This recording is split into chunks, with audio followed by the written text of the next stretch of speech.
this. In the forward of the book, Alan McLeod states, trust in journalism is at an all-time low. A 2022 Gallup poll found that just 1 in 9 Americans had confidence in TV news, and fewer than 1 in 6 believed in the printed news.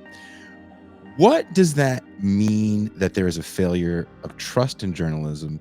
It seems like, though, we love scandals. We will believe any scandal we hear, right? But when it comes to global affairs, anything political, we're going to get into that as well. I kind of touched on it. I'm sure you saw some of these talking points Lorna sent you. Political kayfabe. Shout out to Lorna. Yes, fat shout out to Lorna that puts a lot of these together. What does that mean, though, that there is a failure of trust in journalism? What does that mean as far as media literacy? Well, it's an interesting thing, because the more media literate I think people become, critically media literate, the more they're aware of the shortcomings of the fourth estate. But we're having such a poor performance of the establishment press and legacy media in this country that, and for so long, that it's really caught up to them. And in many ways, the lack of trust is somewhat deserved. And before, I'm not going to be making a lot of binary statements, which might anger some people. I don't know. I live in the gray zone. Nuances are important things. Yeah. But in terms of the fourth estate, I can quote you from a few years back, for example. See if your audience remembers this gem. Sorry, it's a terrible thing to say, but bring it on, Donald. Keep going.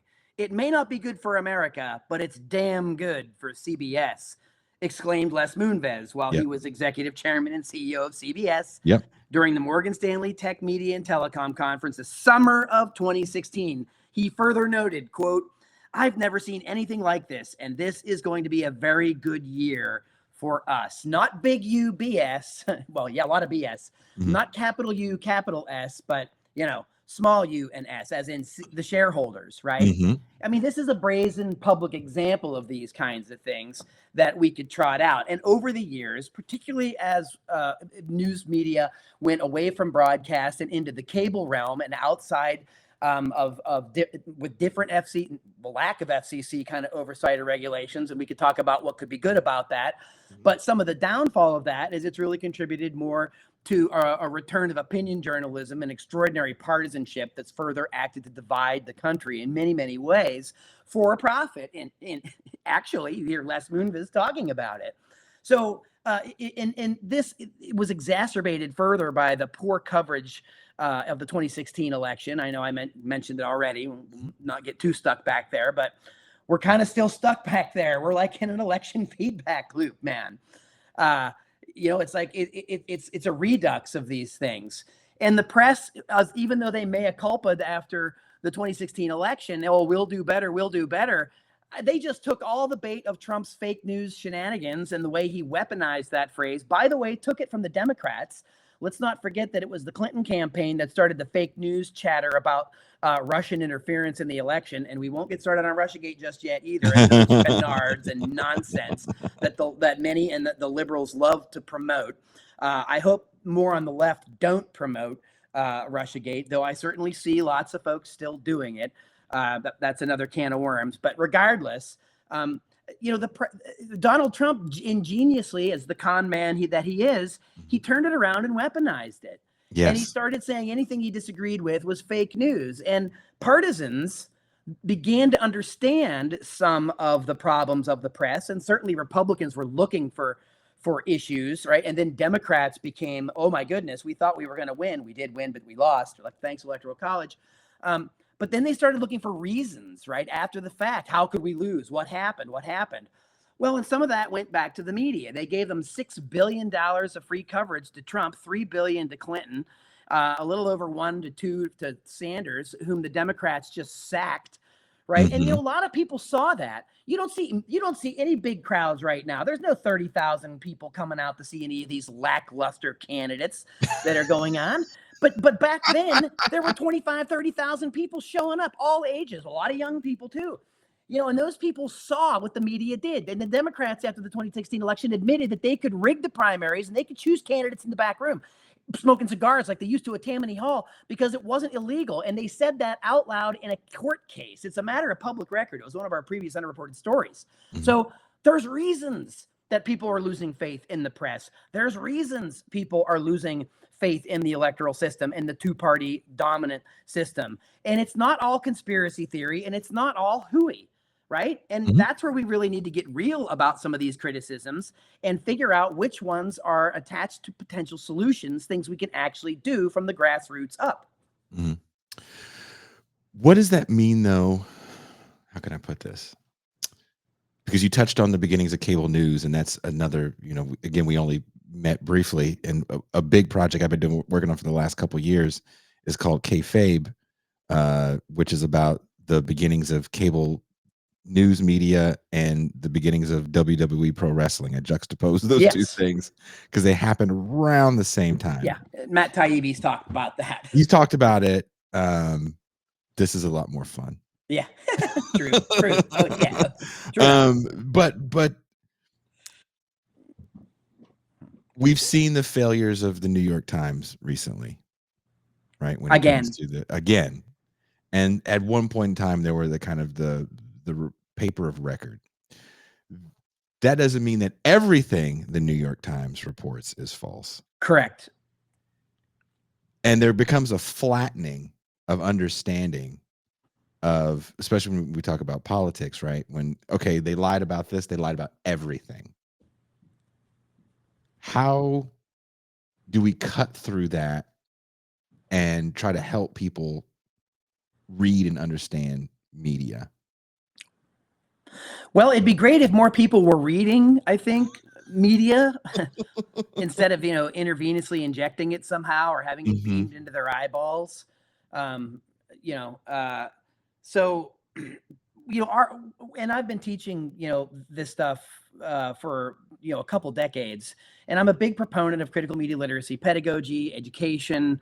I know there are multiple ways to go about this, and I know it's difficult to teach people who don't want to learn things or don't think they need to learn things. But I do think that there are viable ways through education. And again, our programming, like the Project Censored show, our documentary films, we too have joined the evil FANG social media club and, internet club of the internet, right? We are on TikTok, and we are on these places doing short critical media literacy reels, like with Alan McLeod on how to deconstruct headlines, right? How to read behind the scene, how to read behind things, how to understand things like framing. Look, this isn't really rocket science, right? Media literacy, however, just isn't taught. It's not part of the Common Core, really. It's suggested. It can be sprinkled around if you're lucky enough to have somebody that gets into your classroom that wants to teach it and links it to things. By the way, that's why we wrote The Media and Me, which is one of the very few critical media literacy books for young people, K-12 education. So we believe strongly that you got to start young, and you've got to be consistent about how it's doing it, teaching about multiple literacies, teaching about representation. I can go down that hole, that there's a lot of stuff we can be doing. But I think it's also the key of getting in front of those audiences, and not everybody's coming through community college or the university, and they're not really getting exposed to it in secondary education, which has been a big problem. There's only 5 states, better than it was last year, that really are mandating media literacy, and California just started this year. So that stuff's not even rolling out yet, even though some of our books and things are being used in these schools around one of the second largest in the country, actually.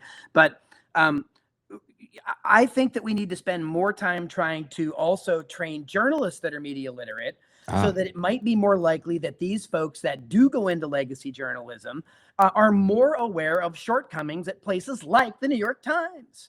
If you're lucky enough to get a gig at some place like that, you should really be honest about some of the reporting, some of the problems, the conflicts of interest, and so forth. But what we know is people begin to get into their careers, they begin to worry about that paycheck, and then they begin compromising any kind of morals or principles, or they abandon the Society of Journalists' professional ethics.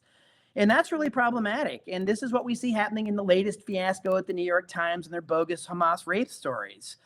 So, we have our work cut out for us, right? There's enough hearsay and innuendo and speculation and opinion journalism around.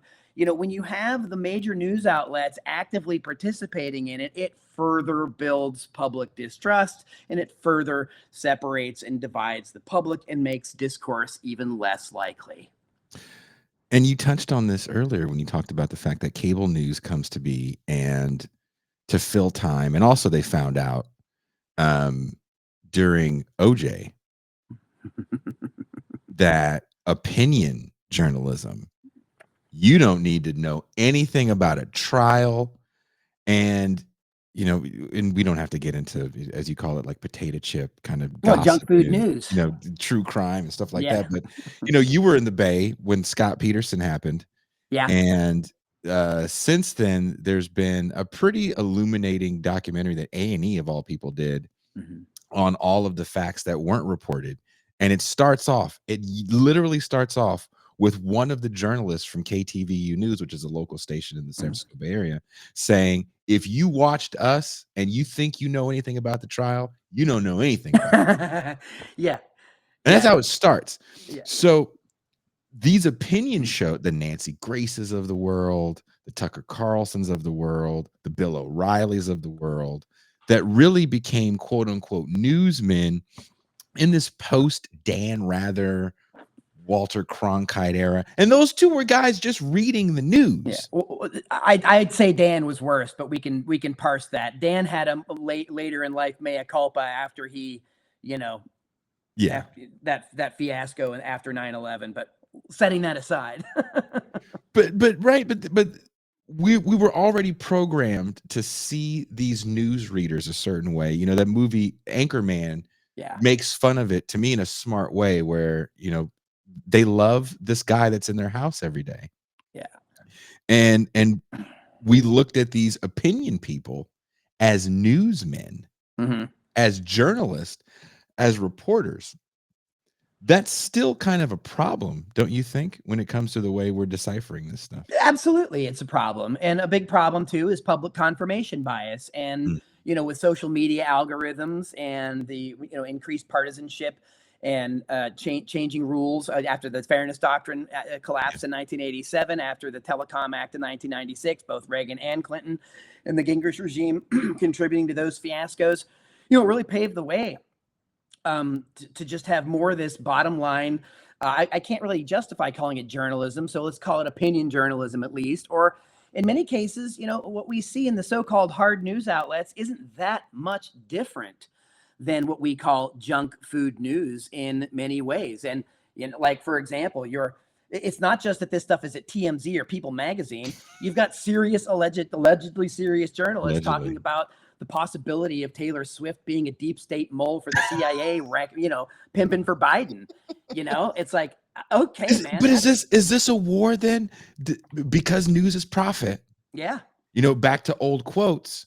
There was a quote from the CEO of CBS before they sold it, which was, I don't care how much it costs to do a story. I got Jack Benny to make money. Yeah. The news used to be a loss leader. Yes. News stopped being a loss leader, had to make profit. Now we have for-profit news on another level, where these people can demand millions of dollars in salaries.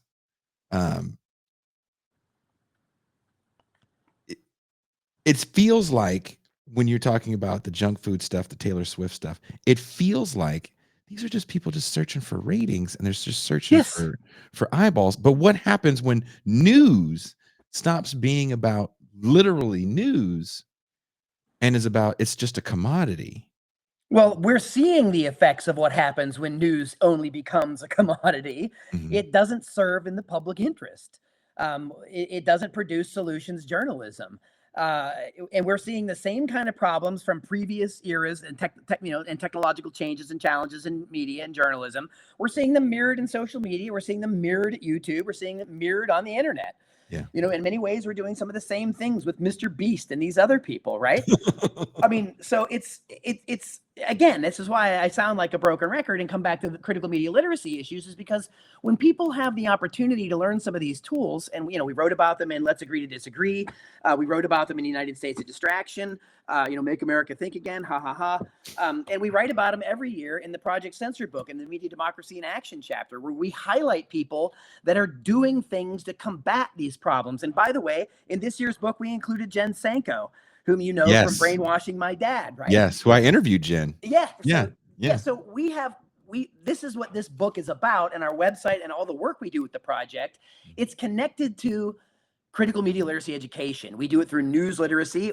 We were founded in 1976, before there was even a term for critical media literacy or media literacy education, when Carl Jensen founded it at Sonoma State in Northern California. He did it for 20 years and got hooked into the weeklies with Bruce Brugman in San Francisco and the Bay Guardian. And that's how they started getting the underreported stories out around the country to show what the corporate media wasn't covering. Right. And then Peter Phillips, sociologist, took over and started expanding the project with Andy Lee Roth. And then I came in and we took an affiliates program approach. So we work with campuses all over the country, professors and students, hundreds of students every year doing this kind of thing, producing this, showing people that we can be part of the solution by being the media. Now I'm riffing on Jello Biafra, right? Well, it's no accident that Jello was in San Francisco reading the Bay Guardian, seeing the Project Censored Top 10 that he used for lyric ideas in the Dead Kennedys.